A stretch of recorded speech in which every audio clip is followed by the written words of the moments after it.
Voilà l'espèce qui, dans l'esprit de tous, règne sans partage sur l'univers de la savane.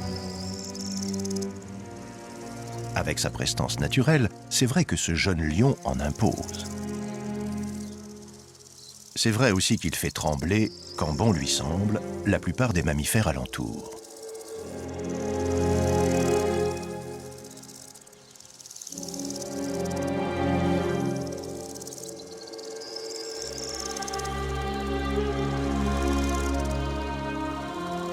Mais le roi et sa famille sont plus fragiles qu'on imagine.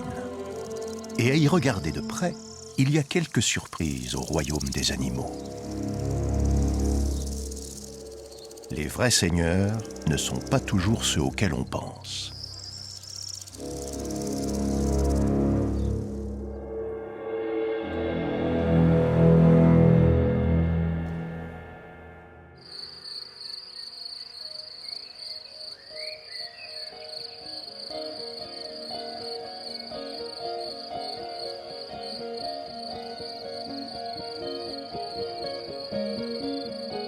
La savane n'est pas composée d'un seul royaume. Il y en a plusieurs, pour chaque milieu, et plusieurs à chaque échelle.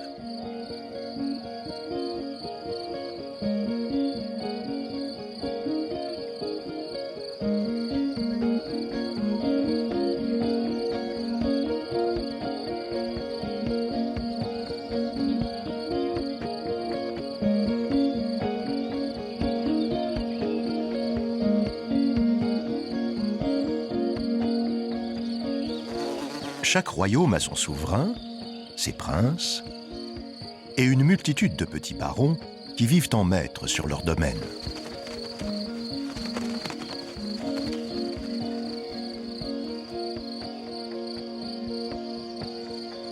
On peut être le tout petit seigneur d'un tout petit domaine.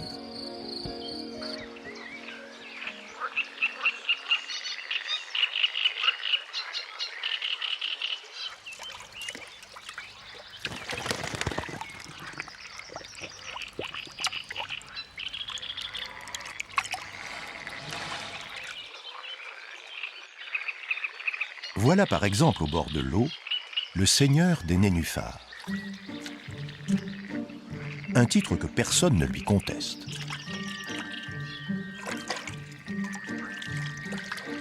Le jacana se déplace sur la végétation flottante grâce à sa morphologie à part.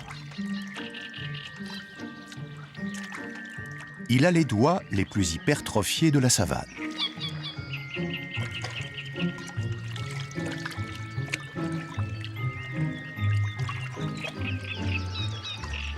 Le poids de l'oiseau est si bien réparti que les nénuphars s'enfoncent à peine.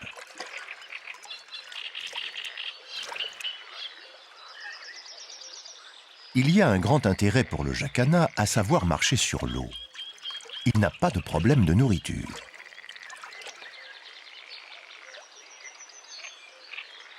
Il peut chercher les insectes et les invertébrés là où ils sont inaccessibles aux autres.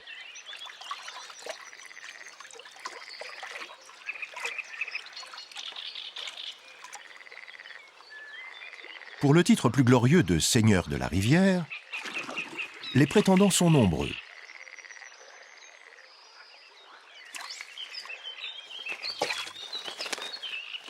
Chez les oiseaux pêcheurs, comme la technique est souvent très au point, c'est la taille des prises et la taille de l'oiseau qui peuvent faire la différence.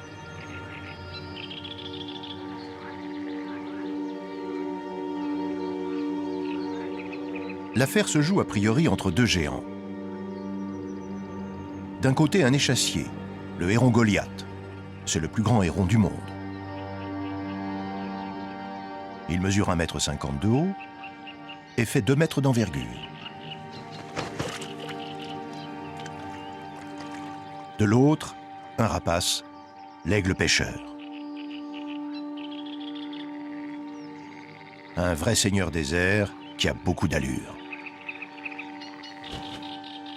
C'est un pêcheur redoutable, mais cette fois, il a manqué sa capture.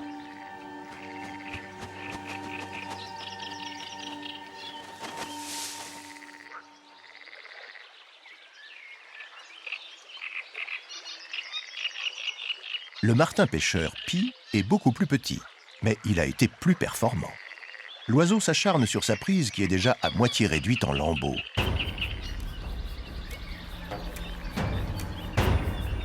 Cette pratique est pour lui un passage obligé. Le martin-pêcheur brise autant qu'il le peut l'arête dorsale du poisson pour qu'il soit plus facile à ingérer.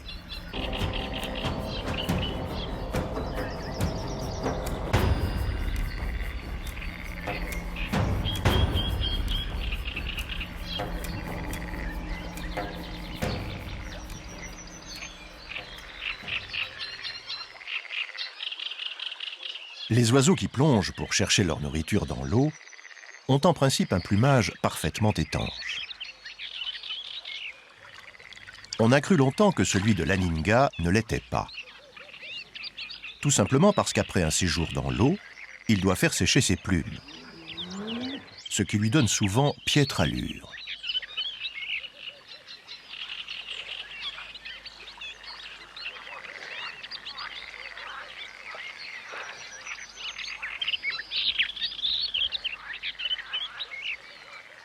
En vérité, le plumage de l'Aninga est imperméable. Seule la couche externe de ses plumes s'imprègne d'eau pour lui faciliter ses plongées.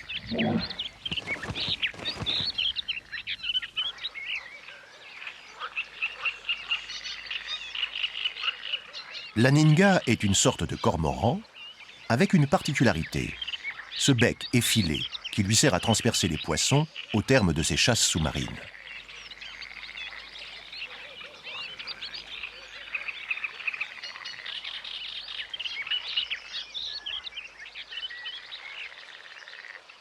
L'Aninga serait donc un rival direct du crocodile, lui aussi grand amateur de poissons.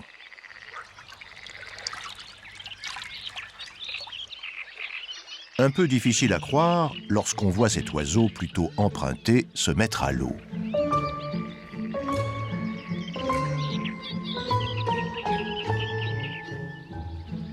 L'Aninga va pourtant démontrer qu'il est une véritable terreur des profondeurs, et ce en quelques minutes, au terme de 2 ou 3 plongées.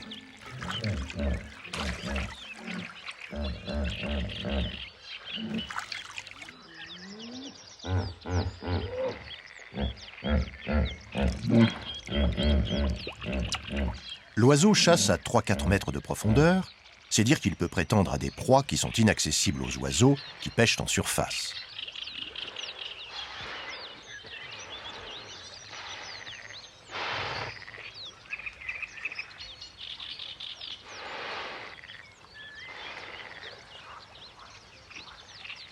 Le poisson qu'il remonte a de quoi faire pâlir d'envie ce concurrent pourtant plus prestigieux.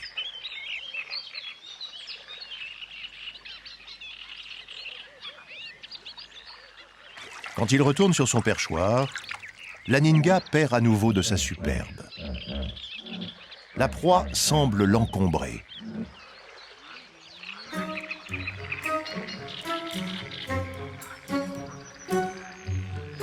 Le poisson est bien embroché, mais il peut à tout moment le perdre.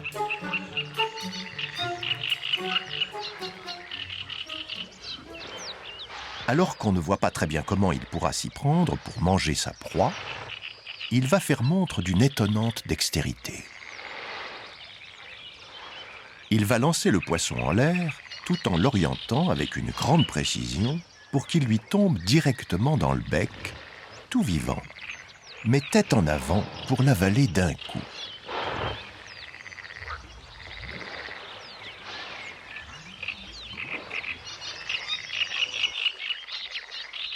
Voilà un oiseau qui, posé, ne paie pas de mine, mais qui s'avère redoutable dans l'eau et plutôt élégant en vol. C'est l'un des seigneurs inattendus de la rivière. Mais ceux-là en sont les rois.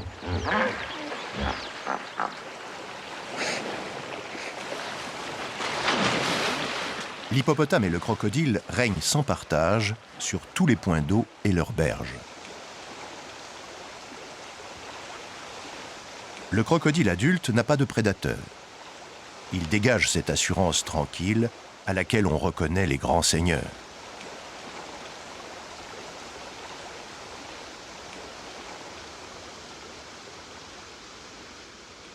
Le grand saurien et l'hippopotame se retrouvent souvent au même endroit où ils cohabitent sans difficulté.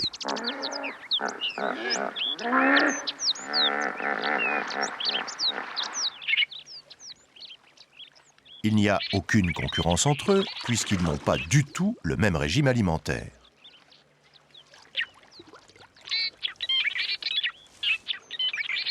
L'hippopotame est un strict herbivore, alors que le crocodile mange de la viande et du poisson.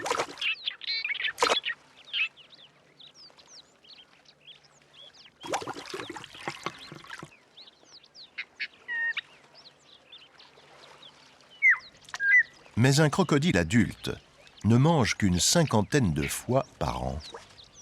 Aussi, il fait figure de roi fainéant.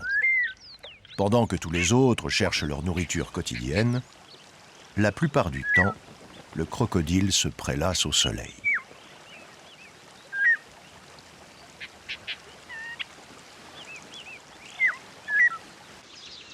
De leur côté, les hippopotames ne semblent pas vraiment beaucoup plus actifs. Voilà un cas à part dans le monde animal. L'hippopotame, qui a le même ancêtre lointain que le cochon, est devenu sous le soleil d'Afrique un énorme mammifère qui accumule les paradoxes.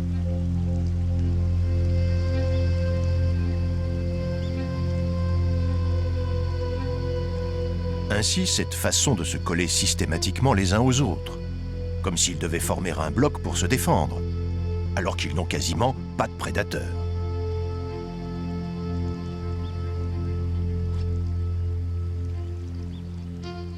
Ils reproduisent le même comportement dans l'eau, où quelle que soit la place dont ils disposent, ils sont toujours à se toucher.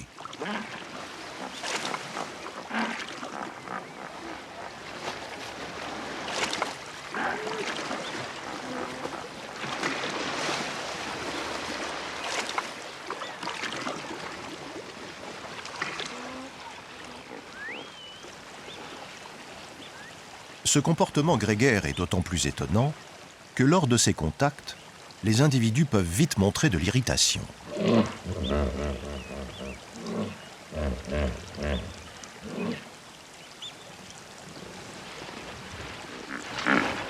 Mais cette petite colère cesse aussitôt, sans raison apparente.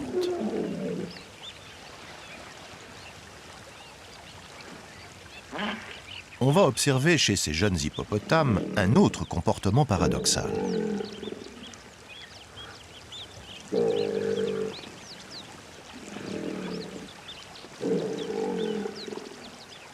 Ces animaux qui fréquentent sans crainte les crocodiles peuvent être apeurés pour un rien.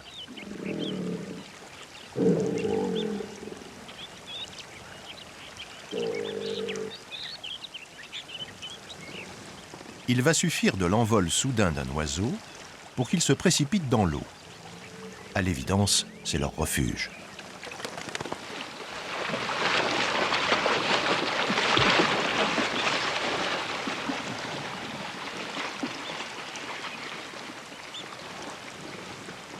C'est en catimini, quand le soir tombe, que l'hippopotame prouve qu'en vérité, il n'a peur de personne et qu'il est bien l'un des rois de la rivière.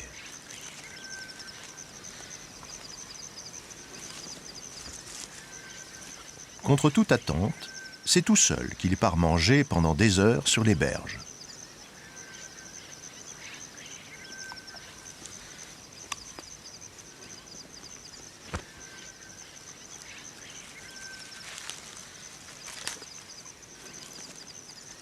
Étrange animal au comportement schizophrène.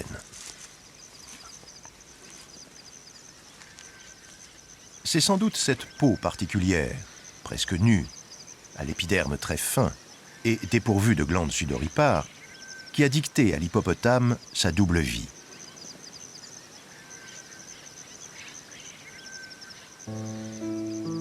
Elle l'empêche de rester longtemps au soleil où il se déshydrate trop vite.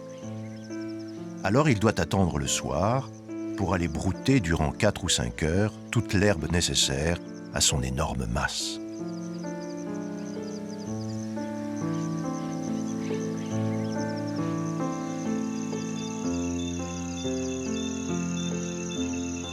Mais personne ne peut dire pourquoi, à ce moment, il ne veut plus de la présence de ses congénères.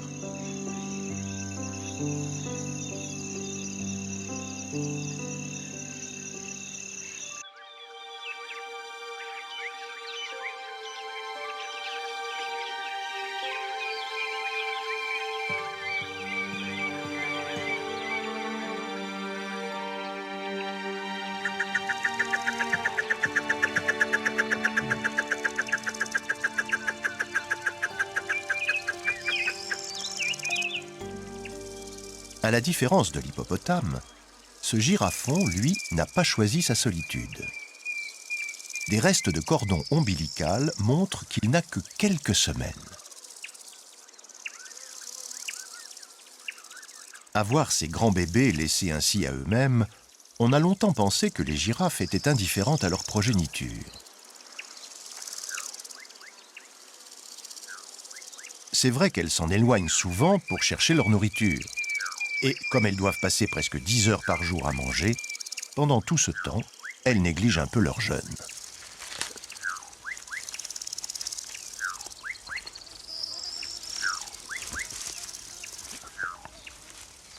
Mais les girafes ne sont pas aussi mauvaises mères qu'on peut le croire. Dès qu'elles le peuvent, elles reviennent vers leurs petits.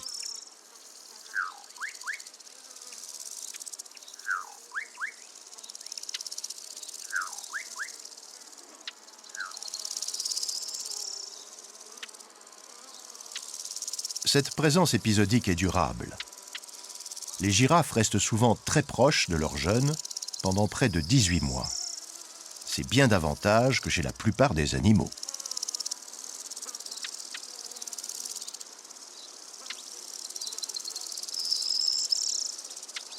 Mais à la différence du petit zèbre, le girafon ne profite pas en permanence de la protection rapprochée de sa mère et il le paie cher.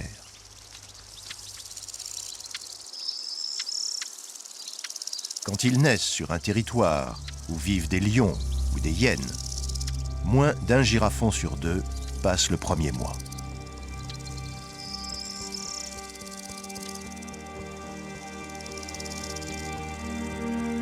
La girafe qui dépasse tout le monde en taille aurait pu occuper une des toutes premières places dans la hiérarchie de la savane si elle n'avait des faiblesses.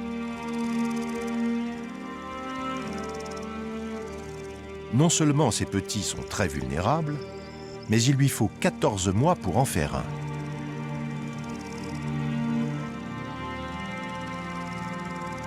Et puis, il y a sa morphologie à part, avec ce cou si grand qu'elle craint un traquenard chaque fois qu'elle doit boire.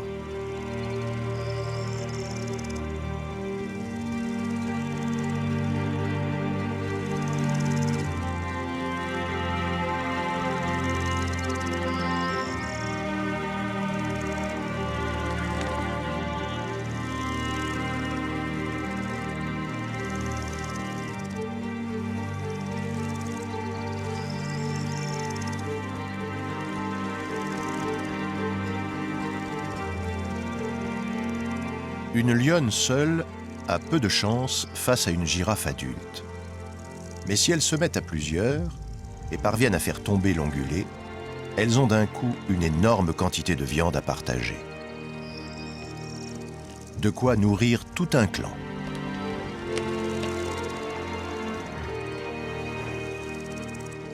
Dès lors que la proie est conséquente, tout le monde peut sans problème participer au festin.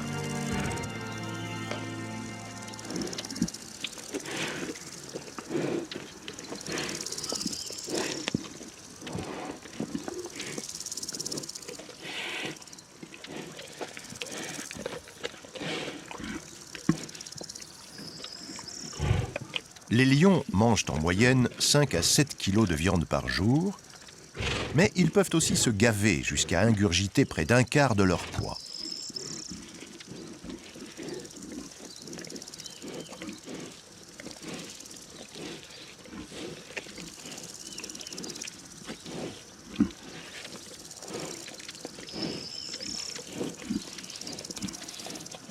La scène est bruyante, pas très ragoûtante, mais somme toute plutôt paisible si l'on considère le nombre de fauves qui sont ici réunis.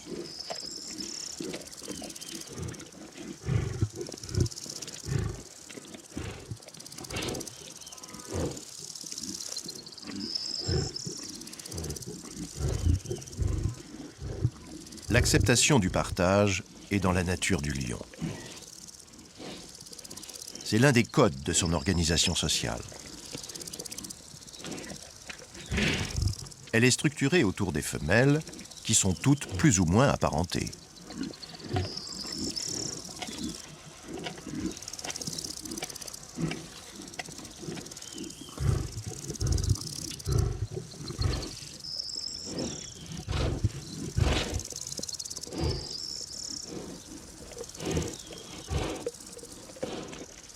Les mâles ont la vie plus dure.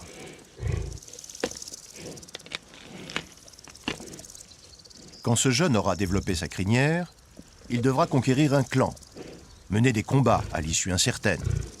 Si tout est favorable, il n'aura que 3 ou 4 années de plénitude et connaîtra une mort précoce à l'âge de 12 ou 13 ans à peine. C'est peu pour le roi des animaux.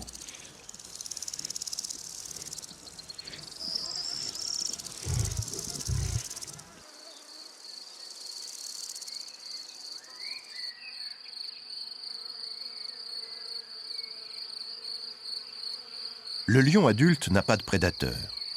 Il peut donc a priori s'abandonner en toute quiétude à son passe-temps favori, ne rien faire.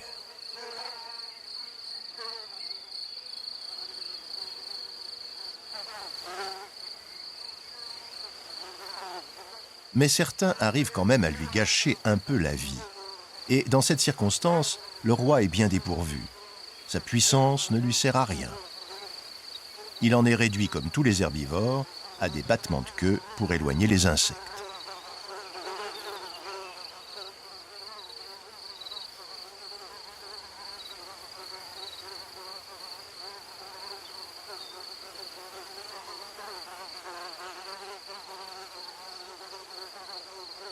Dans leur quotidien, les lions sont exposés en permanence à des petites blessures. Elles sont sans importance, du moins tant qu'elles ne sont pas investies par les mouches. Et particulièrement par des mouches qui piquent, les mouches charbonneuses.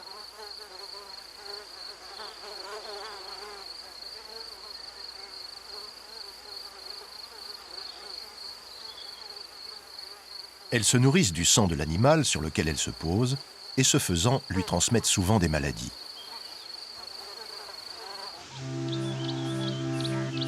Le lion résiste mal. Il est fragile, sensible aux infections et aux virus. La maladie de Carré et le virus de l'immunodéficience féline font des ravages dans ses rangs. Son mode de vie lui est défavorable. Les maladies contagieuses se développent comme des traînées de poudre au sein des clans.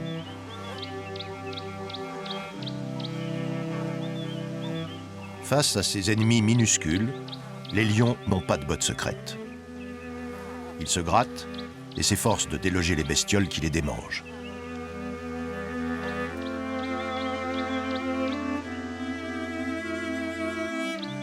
Le problème, c'est que certaines zones de l'animal lui restent inaccessibles. Et c'est là, justement, que les parasites prolifèrent.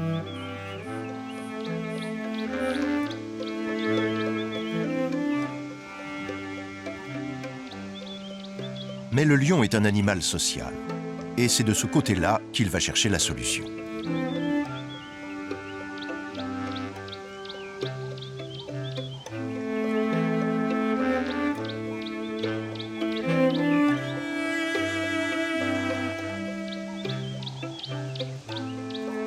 Cette toilette mutuelle est efficace, car la langue des lions est très râpeuse. Elle est couverte de papilles cornées recourbées, qui servent a priori à détacher la viande de l'os sur les proies, mais qui font aussi très bien office de peigne.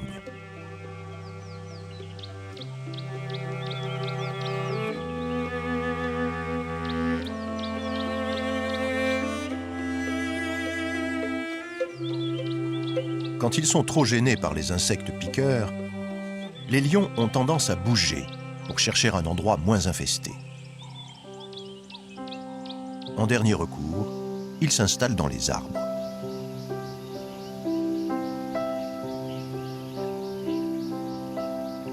À dire vrai, ce comportement reste exceptionnel. Lorsque l'on a rapporté les premières observations de lions installés ainsi, elles ont été accueillies avec scepticisme.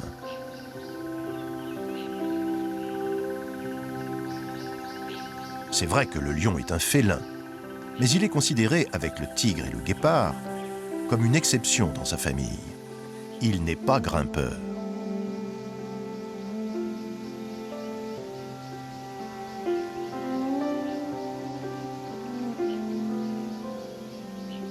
Les spécialistes s'accordent cependant sur une nuance. Les jeunes le seraient davantage.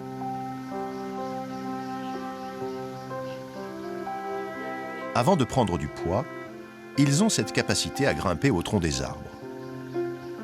Ici, on voit effectivement des lionceaux, même s'ils sont plus ou moins âgés.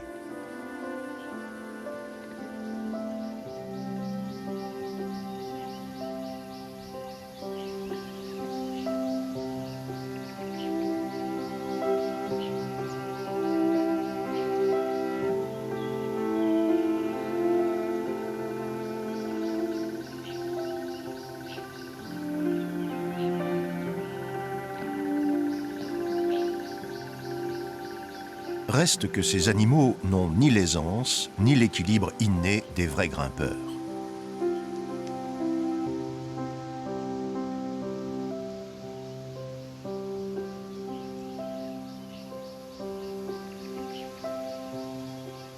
En fait, les jeunes ne sont pas seuls.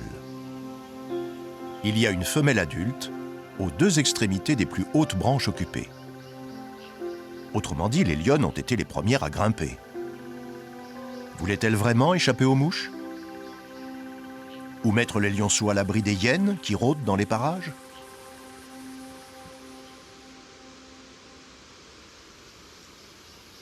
En tout cas, ce comportement est un peu contre nature. Et il traduit une fragilité, une dérobade, qui fait que le lion quitte un instant son environnement ordinaire.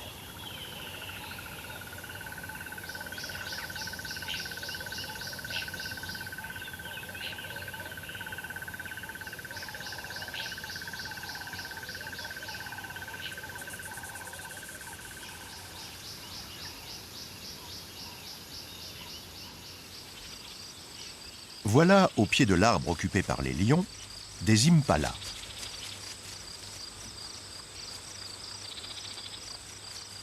Il n'y a pas de gazelle qui soit plus menacée de toutes parts.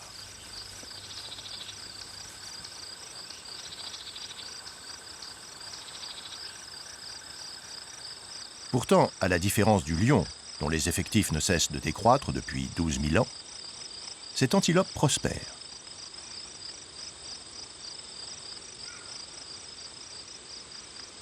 A priori pour elle, tout se présente mal. Elle fait un petit à la fois, elle le porte longtemps, et à peine est-il né qu'il se trouve souvent quelqu'un pour le lui prendre. Cette fois, c'est un rapace, l'aigle martial, un seigneur des airs, même s'il se trouve ici un peu cloué au sol par le poids de sa prise.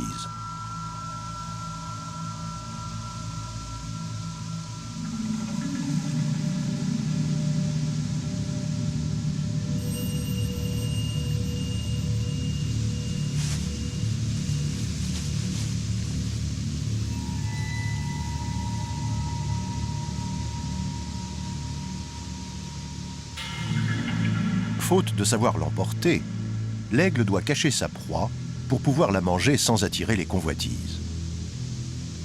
Car voilà un autre grand amateur de bébés gazelles, le léopard.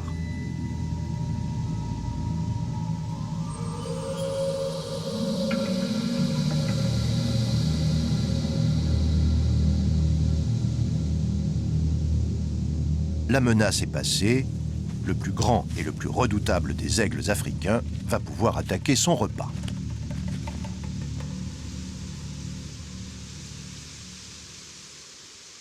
Non seulement ce rapace, mais la plupart des carnivores, et même les babouins, s'en prennent à ces petites gazelles. On pense dès lors que l'impala est un animal bien dépourvu face aux dangers de la savane.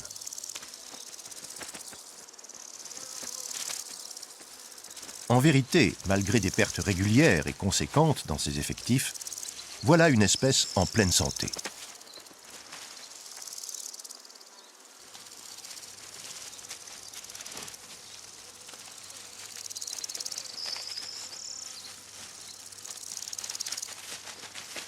Il y a des gazelles sans doute plus grandes et plus majestueuses, comme le grand koudou.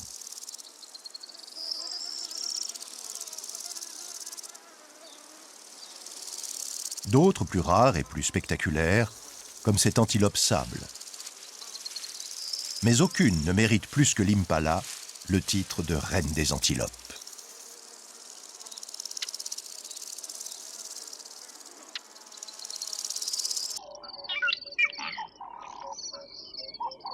Même si beaucoup de petits sont victimes immédiatement des prédateurs, beaucoup d'autres vont réussir à grandir, car à peine sortis du ventre de leur mère, ils font montre d'une formidable vitalité.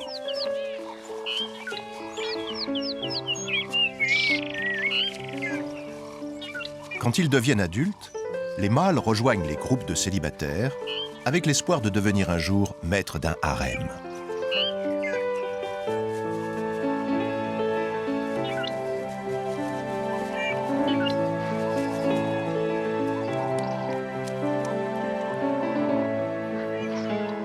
Si cette petite femelle atteint ses 18 mois, elle deviendra mère à son tour.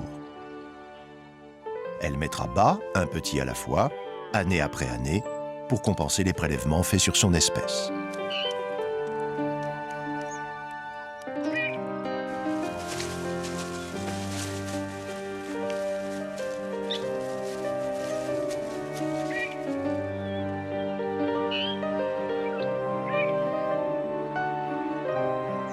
On ne s'ennuie pas dans une vie d'impala. Sans doute parce qu'il est à haut risque, ce quotidien est une adaptation permanente aux circonstances.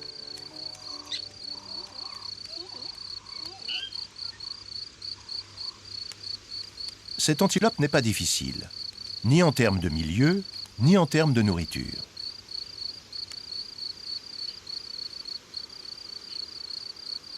Quand il n'y a plus d'herbe, l'impala mange des feuilles. Elle peut même se contenter de feuilles mortes.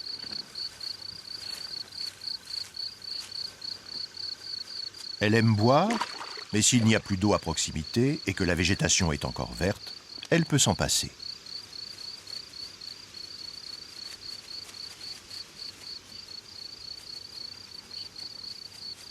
Résultat, cette antilope peut mener une vie sédentaire. Elle n'est pas contrainte à des déplacements fatigants et toujours dangereux.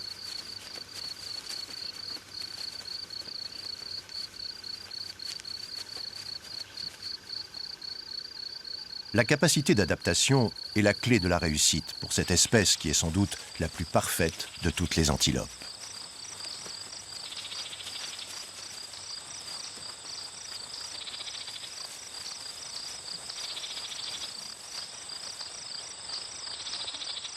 L'impala a un peu son équivalent chez les carnivores et c'est par ailleurs l'un de ses principaux prédateurs.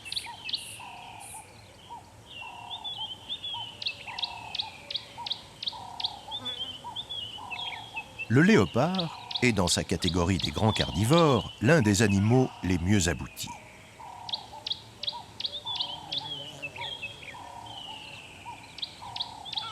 C'est le félin sauvage le plus largement répandu sur tout le continent africain.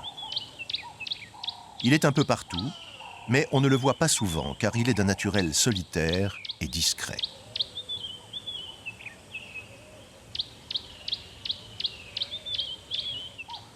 Comme l'impala, il n'a finalement qu'un seul vrai point faible. Le voici.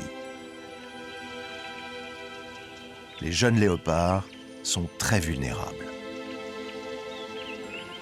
Ils passent les premières semaines de leur vie dans un lieu soigneusement choisi par leur mère, qui garde toujours un œil sur sa progéniture.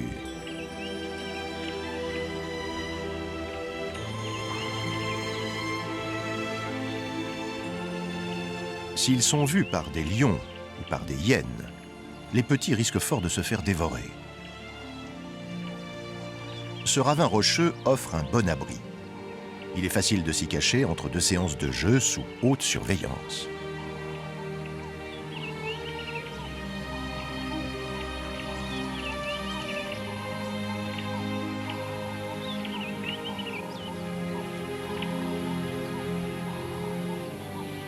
Les petits léopards ont une chance.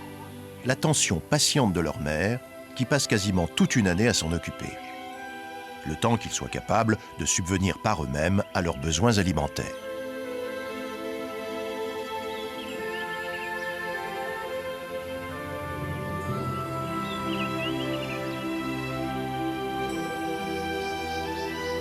L'une des raisons de la réussite de cette espèce tient à la variété de la nourriture qu'elle consomme.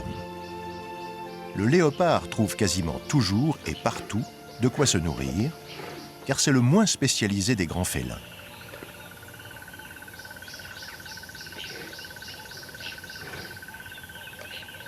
Il est carnivore, mais mange des protéines sous toutes les formes. Ici, une antilope, mais parfois des oiseaux, des serpents ou même des insectes.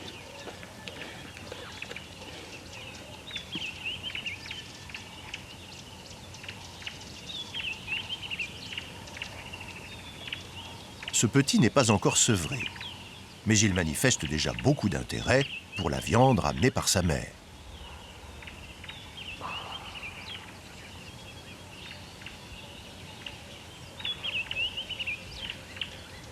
Comme son frère voulait encore jouer, le petit léopard a été contrarié dans son approche et il accepte un dernier chahut.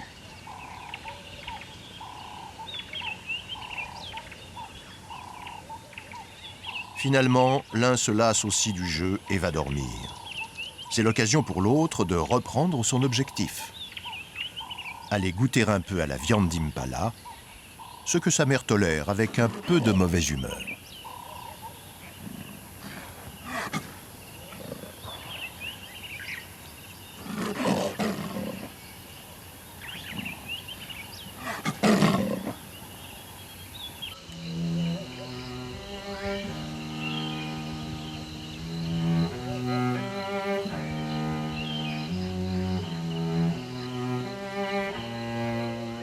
Le léopard, avec son pelage magnifique et son élégance naturelle, s'inscrit à l'évidence dans la lignée des grands seigneurs de la savane.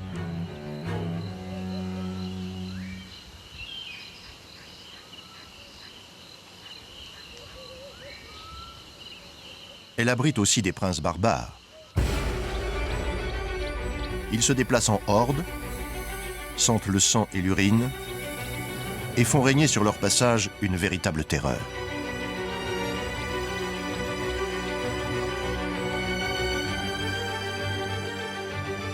C'est la meute qui fait la force des licans, car ces grands chiens un peu efflanqués ne pèsent chacun qu'une trentaine de kilos.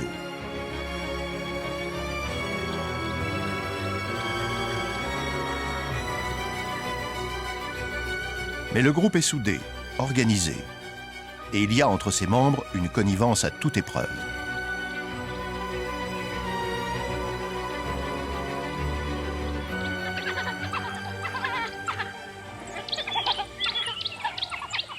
Le clan est composé ici d'une douzaine d'individus.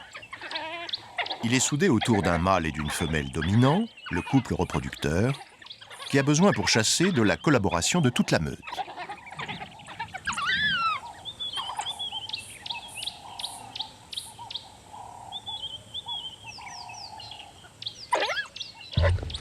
Faute d'une masse individuelle suffisante pour faire la différence, les chiens saisissent leur proie à plusieurs et la déchirent.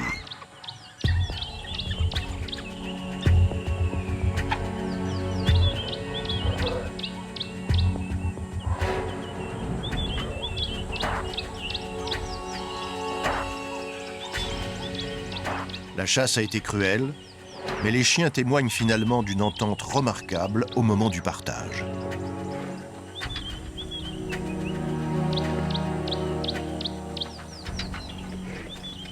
Chez les licans, la hiérarchie est clairement établie et parfaitement acceptée par chacun.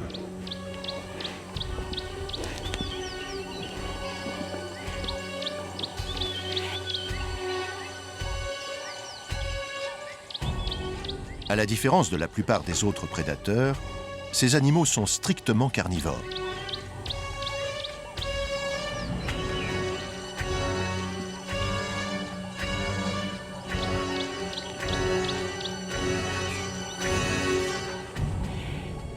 Malheur à la proie qu'ils ont choisie. leur taux de réussite à la chasse est l'un des tout meilleurs de la savane. Il est souvent supérieur à 70%.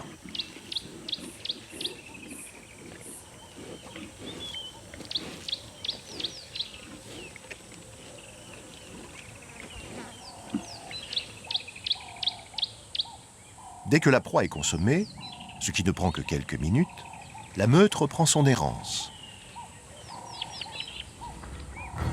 Elle parcourt en moyenne une dizaine de kilomètres par jour sur son domaine. Il est de taille très variable et fonction de l'abondance des proies.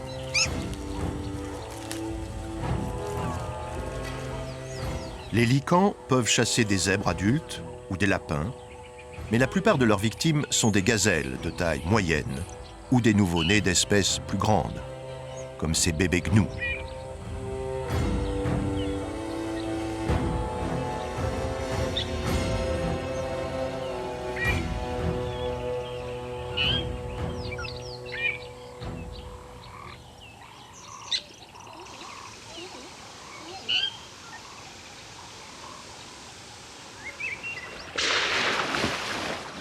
Parmi tous les canidés africains, les licans sont les moins exigeants en termes d'habitat.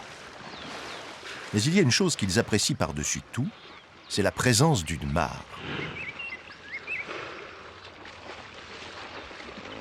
Quand ils arrivent au bord de l'eau, ils ne résistent pas à l'envie de se baigner.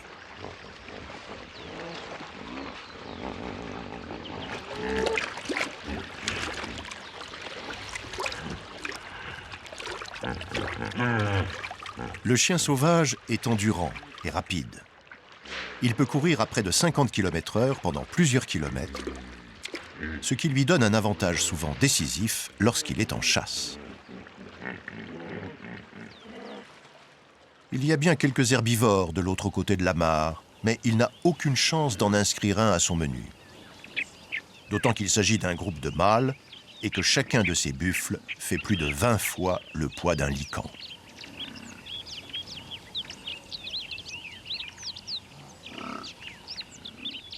Le buffle africain trône en maître absolu dans la famille des bovidés, où figurent aussi toutes les antilopes.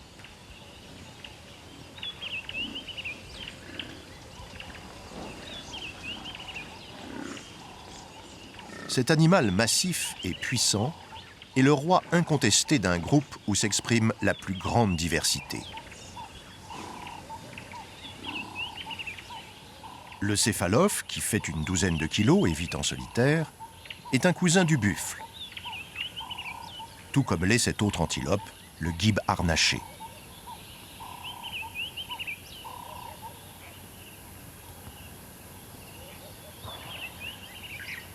Le buffle est incontestablement l'un des mammifères qui a le mieux prospéré sur ce continent. Il s'est imposé en nombre, en biomasse et en termes de distribution géographique. On le trouve aussi bien à des altitudes de montagne qu'au niveau de la mer.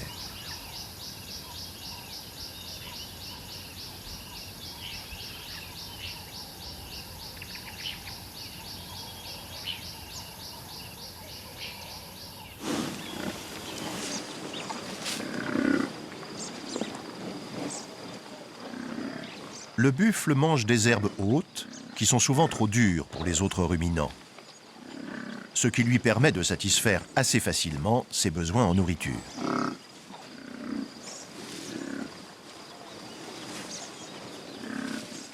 Il n'y a qu'une chose qui lui soit vraiment indispensable, c'est la présence de l'eau. Il doit boire une trentaine de litres par jour.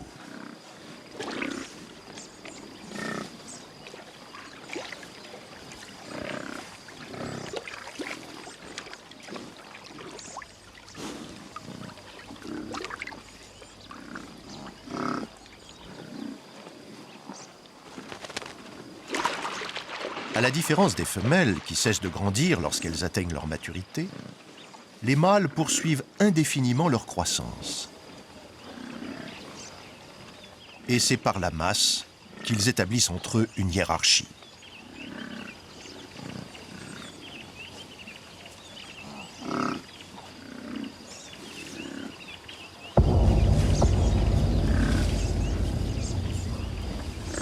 Ces affrontements ne sont qu'une affaire de puissance et de force brute.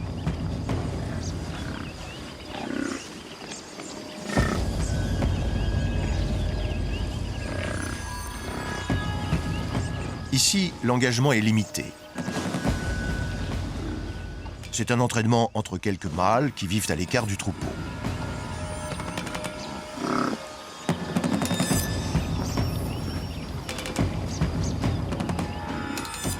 Les animaux ne font guère usage de leurs cornes. Mais on peut mesurer à travers quelques blessures superficielles les dégâts qu'elles pourraient occasionner.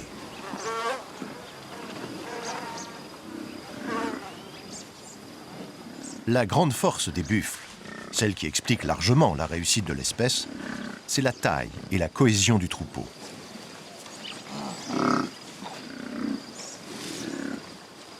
Lorsqu'ils progressent, ces animaux ne cessent de communiquer entre eux.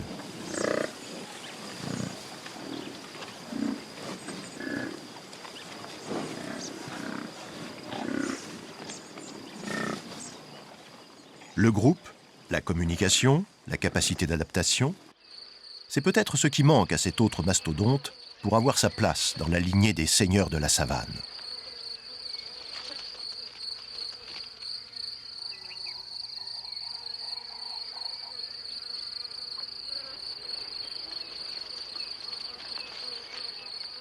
Le rhinocéros est une relique d'un autre âge, au comportement prévisible et limité.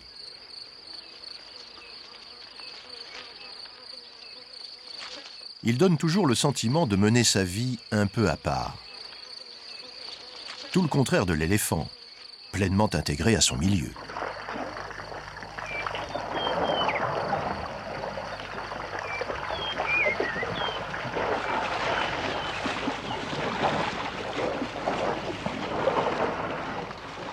Voilà ceux qui règnent en fait de façon indiscutée sur la savane, qui peuvent en toute quiétude s'abandonner au plaisir du bain, au plaisir du jeu.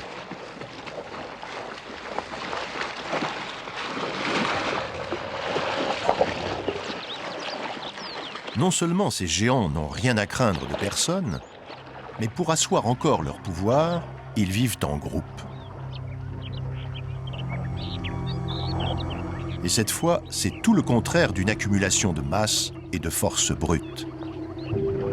C'est une famille.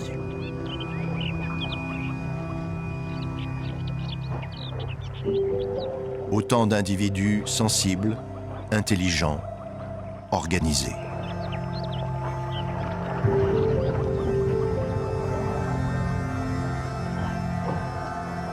Chaque jour, immanquablement à l'heure de midi, tout le troupeau rassemblé se déplace et rejoint le point d'eau pour y boire.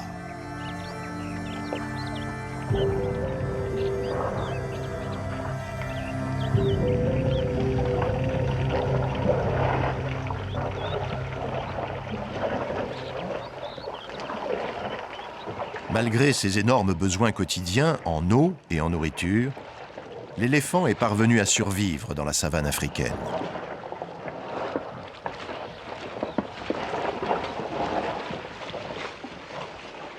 Sa vie quotidienne, sa silhouette nous sont si familières qu'on en oublie à quel point le pachyderme est unique.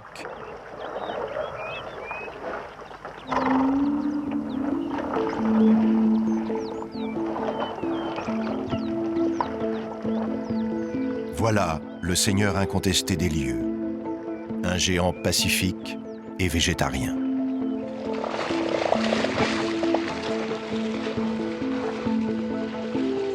Le grand troupeau est composé de petits groupes familiaux d'une douzaine d'individus. Ils se sont retrouvés pour le bain et vont repartir chacun de leur côté, mais en veillant à ce qu'aucun retardataire ne manque.